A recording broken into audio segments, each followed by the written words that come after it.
Avant que Dieu n'agisse, il y a souvent un temps d'attente. Abraham a attendu la promesse. Joseph a attendu dans la fosse et dans la prison. Anne a attendu dans les larmes. David a attendu l'accomplissement de l'onction. Israël a attendu la délivrance. Et les disciples ont attendu la puissance d'en haut. Tout au long de la Bible, on voit que Dieu accomplit toujours ce qu'il a annoncé, mais jamais selon la précipitation humaine.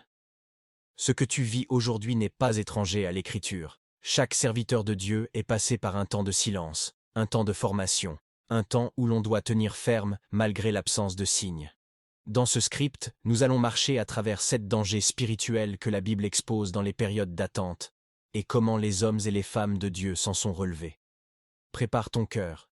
C'est souvent dans l'attente que Dieu façonne les plus grands témoignages. Lorsque le silence de Dieu semble peser sur l'âme, le désespoir tente toujours de prendre place. Ce n'est pas un combat nouveau. Dans l'Écriture, beaucoup ont fait face à ce moment où rien ne bouge, où la promesse semble s'éloigner, où l'on se demande si le ciel écoute encore. Habacuc a traversé cette vallée. Il a levé la voix en disant « Jusqu'à quand crierai-je, et tu n'entendras pas ?» Ses yeux voyaient l'injustice, son cœur voyait le mal, et son esprit ne comprenait pas le silence de Dieu. Pourtant, au milieu de son incompréhension, Dieu lui a répondu que la vision viendrait en son temps, qu'elle se hâterait vers son accomplissement, et que même si elle tardait, il fallait l'attendre. C'est dans cette parole que le prophète a appris que le juste vit par la foi, et non par les apparences. David aussi a connu des temps où Dieu semblait lointain. Dans les cavernes du désert, poursuivi comme une bête par Saül, il murmurait devant Dieu. « Jusqu'à quand m'oublieras-tu » Ces mots portèrent la douleur d'un homme qui savait ce que Dieu avait promis, mais qui ne voyait aucun signe que la promesse avançait. Pourtant, même dans son cri, David gardait un souffle de confiance, rappelant à son âme d'espérer encore. Il n'attendait pas parce qu'il voyait, mais parce qu'il savait que celui qui avait parlé ne ment pas. Les prophètes ont également traversé ces chemins étroits. Jérémie a pleuré en voyant Jérusalem se détruire sous ses yeux. Il a dit « Mes yeux se consument dans les larmes », mais il rappelait à son cœur que les bontés de l'Éternel ne sont pas épuisées. Anne, dans le sanctuaire, versait ses larmes en silence, année après année, tandis que sa souffrance semblait ignorée. Mais Dieu n'oublie jamais ceux qui déposent leur douleur à ses pieds.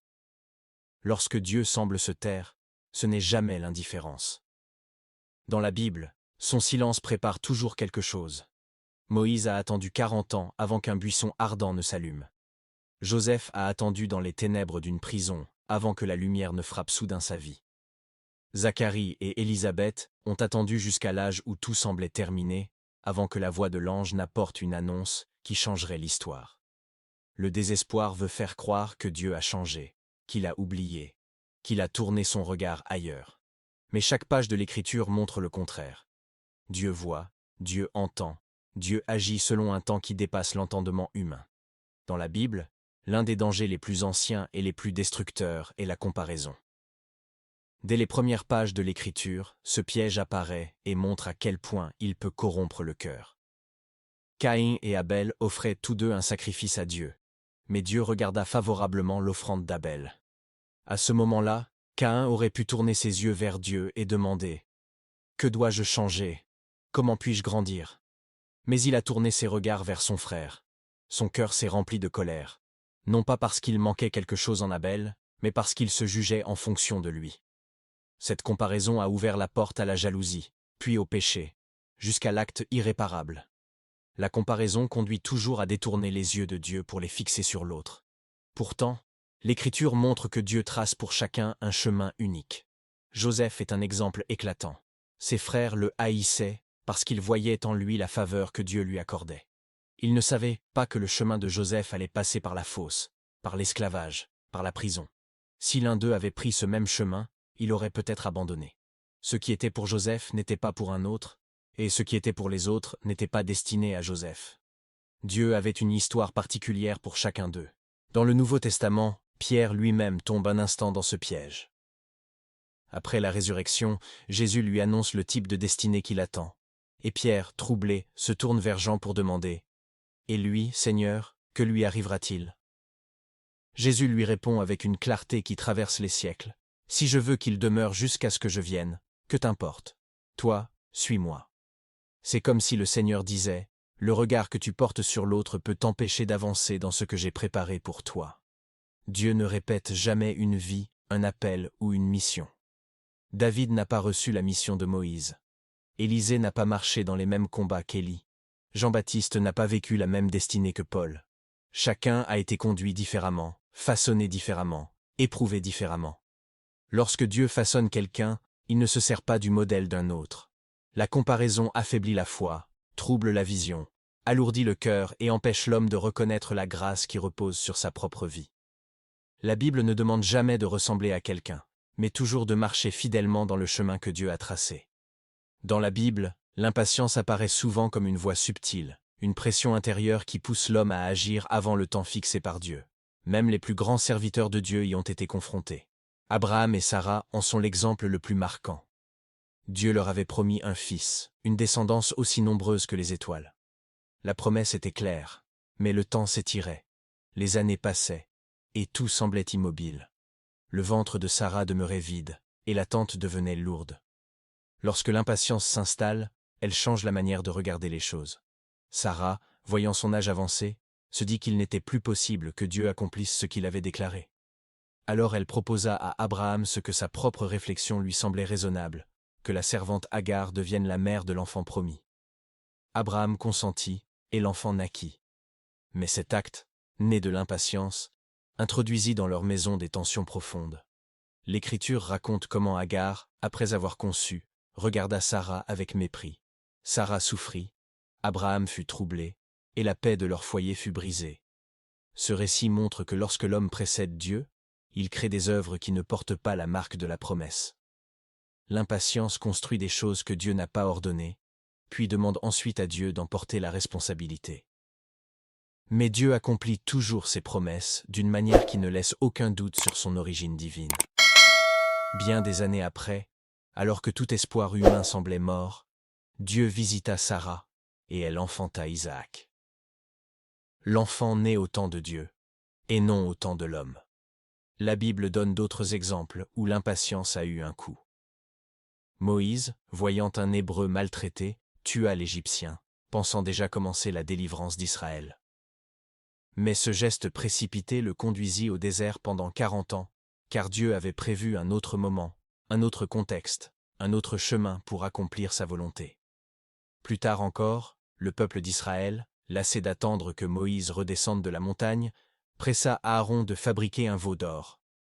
L'impatience ouvrit la porte à l'idolâtrie, et des milliers tombèrent.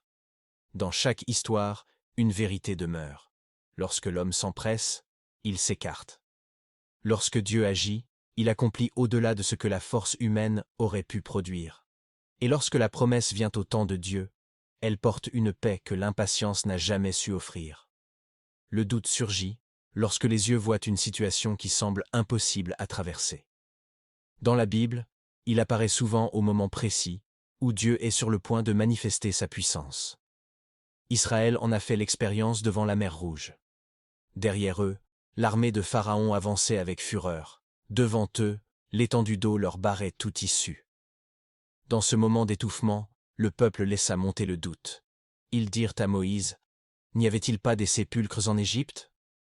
Le doute leur fit oublier les miracles qu'ils venaient de voir, l'eau changée en sang, les ténèbres, la délivrance de la nuit de la Pâque.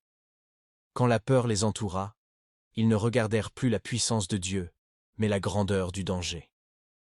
Pourtant, c'est précisément à cet endroit, au milieu de ce doute, que Dieu fit l'une des délivrances les plus puissantes de l'histoire. Il ordonna à Moïse d'étendre sa main, et la mer s'ouvrit. Le sol devint sec, le passage devint possible, et le peuple marcha là où aucune route n'existait auparavant.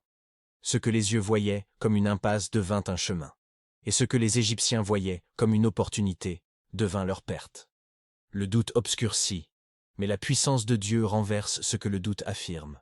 Daniel connut un autre type d'épreuve, mais la même attaque contre la foi. Jeté dans la fosse au lion à cause de sa fidélité, il se retrouva entouré d'animaux affamés, sans issue visible. Le doute aurait pu se glisser. Où est Dieu? Pourquoi ce silence? Pourquoi cette injustice? Mais Daniel ne s'appuyait pas sur ce qu'il voyait. Il s'appuyait sur celui qu'il connaissait. Il avait prié 3 fois par jour. Il avait gardé son cœur pur. Il s'était positionné dans une fidélité inébranlable. La fosse était réelle, les lions étaient réels, mais la présence de Dieu l'était aussi. Dans la nuit où tout semblait perdu, un ange vint et ferma la gueule des lions. Daniel passa la nuit dans un lieu qui devait être sa tombe, mais il en ressortit vivant, intact et honoré. Le doute aurait pu étouffer sa paix, mais sa confiance en Dieu fit reculer l'invisible danger. Le doute s'appuie sur ce que l'œil voit, mais la foi s'appuie sur ce que Dieu a déjà dit. Israël devait apprendre cela devant la mer. Daniel devait l'apprendre dans la fosse. Et chaque croyant est confronté à ce même choix. Écouter la voix du doute ou se tenir ferme sur la parole de Dieu, même quand l'environnement semble crier le contraire. Dans toute l'Écriture, peu de choses attristent autant le cœur de Dieu que le murmure. Le murmure n'est pas seulement une plainte, c'est une parole qui naît d'un cœur qui oublie ce que Dieu a déjà fait. Israël, sorti d'Égypte par une puissance jamais vue auparavant, en est l'exemple le plus frappant. Ils avaient en vue les plaies, la mer ouverte, la colonne de nuée, la colonne de feu. Ils avaient entendu la voix de Dieu sur la montagne.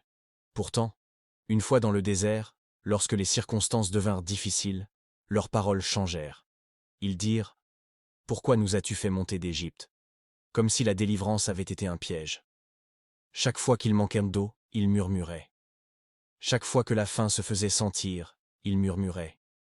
Au lieu de se rappeler que Dieu avait donné la manne, qu'il avait fait jaillir l'eau du rocher, qu'il les portait comme un père porte son enfant, ils regardaient ce qui leur manquait et oubliaient ce qu'il avait déjà accompli. Le murmure effaçait la mémoire des miracles, et en effaçant cette mémoire, il obscurcissait leur vision. Dieu prit le murmure d'Israël très au sérieux. Il dit à Moïse « J'ai entendu les murmures des enfants d'Israël, et ce que Dieu entend, il le juge, car le murmure contredit sa fidélité. Lorsque le peuple se plaigne devant la mer Rouge, Dieu ouvrit un chemin. Lorsqu'ils se plaignent de la soif, Dieu fit jaillir l'eau. Lorsqu'ils se plaignent de la faim, Dieu envoya le pain du ciel. Mais après chaque miracle, le murmure revenait. À Cade-Barnéa, lorsqu'ils entendirent le rapport des espions, la plainte atteignit son sommet. Ils pleurèrent toute la nuit, disant « Nous ne pouvons pas monter ». Ils préféraient retourner en Égypte, plutôt que de faire confiance à celui qui les avait portés jusque-là. Dans ce moment, Dieu dit que cette génération ne verrait pas le pays promis, car leur murmure montrait un cœur fermé à sa parole. Le désert devint le lieu où leurs voix se perdirent, et seuls Josué et Caleb, qui gardèrent un esprit différent, entrèrent dans l'héritage. Le murmure est dangereux, parce qu'il transforme chaque difficulté en accusation contre Dieu. Il empêche l'homme de voir la main de Dieu dans l'épreuve. Il diminue la foi au lieu de la renforcer. Il détruit la gratitude et étouffe l'obéissance. À travers l'histoire d'Israël, Dieu enseigne une vérité profonde. Ceux qui murmurent ne peuvent pas voir sa gloire, car leurs yeux restent fixés sur le manque plutôt que sur la fidélité divine. Dans la Bible, les décisions prises dans la précipitation ont souvent ouvert des portes que Dieu n'avait jamais destinées à s'ouvrir. Parmi tous les récits, celui du roi Saül reste l'un des plus solennels, car il montre comment une seule action, posée trop tôt, peut altérer une destinée entière. Saül avait été choisi, oint, établi par Dieu. Mais le moment vint où la pression extérieure, la peur intérieure et l'impatience du cœur se combinèrent pour le pousser à agir avant le temps. Les Philistins s'étaient rassemblés contre Israël avec une armée imposante. Le peuple, effrayé, commençait à se cacher. Ceux qui étaient de rester auprès de Saül tremblaient, et les jours passaient. Samuel devait venir pour offrir le sacrifice, mais il tardait. Alors, voyant les soldats se disperser, Saül prit la décision d'offrir lui-même l'Holocauste, un acte réservé aux prêtres. Son geste semblait logique selon la crainte du moment, mais il n'était pas conforme à la parole reçue. Au moment même où Saül achevait le sacrifice, Samuel arriva. Le prophète, voyant ce qui venait de se passer, parla avec une douleur profonde. « Tu n'as pas gardé le commandement. » La hâte de Saül avait révélé un cœur qui n'attendait plus Dieu. Ce n'était pas seulement un acte rituel qu'il avait transgressé, mais une position spirituelle qu'il avait abandonnée. Alors Samuel lui annonça que son royaume ne subsisterait pas, et que Dieu s'était choisi un homme selon son cœur. La décision hâtive de Saül venait d'une vision limitée. Il voyait l'armée ennemie, il voyait les hommes s'éloigner, il voyait les jours défiler. Mais il ne voyait pas que Dieu n'est jamais en retard, que Dieu agit parfois au dernier moment pour éprouver le cœur, que Dieu regarde comment l'homme traverse l'attente. Saül voulait préserver son image, rassurer ses soldats, contrôler la situation. Mais Dieu ne demande pas à l'homme de contrôler. Il demande d'obéir. D'autres dans l'Écriture ont aussi payé le prix des décisions précipitées. Ésaü, dans un moment de fatigue, vendit son droit d'aînesse pour un simple repas. Israël, sans consulter Dieu, fit alliance avec les Gabaonites. Les disciples, face à un manque de compréhension, voulurent faire descendre le feu du ciel sur un village. La précipitation entraîne l'homme là où la sagesse de Dieu ne l'a pas envoyé. Chaque fois, la Bible montre la même vérité. Ce que l'homme construit dans l'urgence n'est jamais stable. Ce que Dieu construit dans son temps demeure. L'attente est un lieu où Dieu façonne la profondeur, mais la hâte détruit ce que la patience aurait établi solidement. Dans la Bible, l'une des réalités les plus frappantes est que commencer avec Dieu ne garantit pas de finir avec Dieu. La croissance spirituelle n'est jamais automatique. Elle doit être entretenue, nourrie, protégée. Le récit du roi Joas en est une démonstration solennelle. Joas n'a pas commencé dans l'égarement. Il a commencé sous une grâce exceptionnelle. Caché dès l'enfance pour échapper au massacre, élevé dans la maison de Dieu, entouré de Jéhojada le souverain sacrificateur, il grandit sous une influence pure et stable. Tant que Jéhojada était vivant, Joas marcha dans la vérité, resta attaché à l'Éternel, et même entreprit de restaurer le temple. Sa vie semblait solidement ancrée. Mais lorsque Jéhojada mourut, quelque chose de profond se révéla. La foi de Joas n'était pas enracinée en lui-même. Elle dépendait de la présence et de la direction d'un homme. Sans ce soutien spirituel, son cœur devint vulnérable. Les chefs de Juda vinrent l'entourer, le flattèrent, et il se détourna. La négligence commença doucement, mais elle s'accentua rapidement. Joas abandonna la maison de Dieu, écouta de mauvais conseillers, et se laissa entraîner loin de l'alliance. La chute fut violente. Celui qui avait été protégé par Dieu dès l'enfance, celui qui avait vu la fidélité divine, celui qui avait connu le temple comme refuge, se retrouva maintenant à fermer son cœur à la vérité. Dieu envoya des prophètes pour le ramener, mais il refusa d'entendre. La voix de Zacharie, fils de Jéhojada, s'éleva pour rappeler la voix de l'Éternel. Mais Joas se laissa dominer par la rébellion et ordonna sa mort. Le sang de celui qui parlait au nom de Dieu coula dans le parvis même qu'il avait autrefois restauré. Il n'y a pas d'instant où la croissance spirituelle cesse d'être nécessaire. Joas montre que même un bon départ peut se perdre si l'on ne veille pas sur son cœur. En négligeant son intériorité, en ne cherchant plus Dieu par lui-même, en se laissant influencer par des voix étrangères, il devint étranger à celui qui l'avait placé sur le trône. Le manque de croissance ne produit jamais un état neutre. Il ouvre la porte à la chute. À travers toute l'Écriture, Dieu insiste sur ce principe. Les rois qui prospérèrent furent ceux qui recherchèrent l'Éternel. Les prophètes s'enracinaient dans sa présence. Les serviteurs fidèles veillaient sur leur cœur plus que sur leur couronne. Là où l'homme cesse de grandir, le monde commence à le façonner. Là où l'homme cesse de s'approcher de Dieu, d'autres voix prennent la place que Dieu devait occuper. Éternel, Dieu de toute fidélité, je viens devant toi comme un enfant qui a besoin de ta lumière. Mes forces sont limitées, mais ta puissance n'a pas de fin. Comme David qui disait, « Écoute ma prière, prête l'oreille à mes supplications. Je dépose devant toi chaque combat, chaque attente, chaque silence que je traverse. Je reconnais que sans toi, je ne peux rien, mais avec toi, je peux tenir ferme même quand tout vacille. Seigneur, délivre mon cœur du désespoir qui voudrait me faire croire que tu m'as oublié. Tu es celui qui disait à ton peuple, « Je vous ai porté comme un homme porte son enfant. Alors porte-moi encore. Donne-moi la force d'Habacuc, qui a continué à croire même quand il ne comprenait pas. Que mes pensées s'alignent sur ta parole, et que mon âme retrouve la paix en toi. Je te demande de purifier mon cœur de toute comparaison. Comme tu as dit à Pierre, « Toi, suis-moi. Apprends-moi à marcher dans la voie que tu as tracée pour ma vie. Délivre-moi de regarder ce que tu fais chez les autres, et donne-moi la joie de te suivre pleinement, sans jalousie, sans rivalité, sans distraction. Seigneur, éloigne de moi l'impatience qui pousse à agir avant ton temps.